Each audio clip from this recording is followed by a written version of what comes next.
Taigi gerai, dabar pradėsime nuo šito metalo. Pirmą tiesiog aš jį išploninsiu, tai dabar tai ir padarome.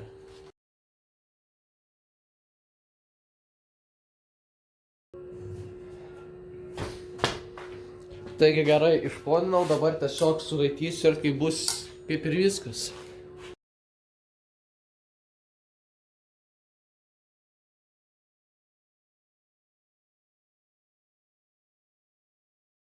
Taigi suraičiau ir kaip matėte dar nukirtau nuo to metalo, dabar mes tiesiog čia vėl iškalsime, padarysime užrėtimą ir bus kaip ir viskas.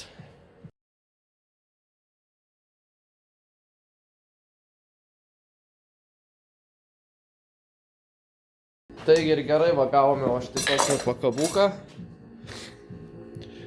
Ir tikiuosi patiko šis video, jeigu taip spauskit like ir dislike, žodžiu, subscribinkit. Gale video, kaip ir visada, parodysiu, kaip jisai iš tikrųjų ten atrodo pilnai, kelias nuotraukas, nes dar turi būti ir tas, kaip sakant, pakabukas visas. Taigi ir susitiksime kitame video.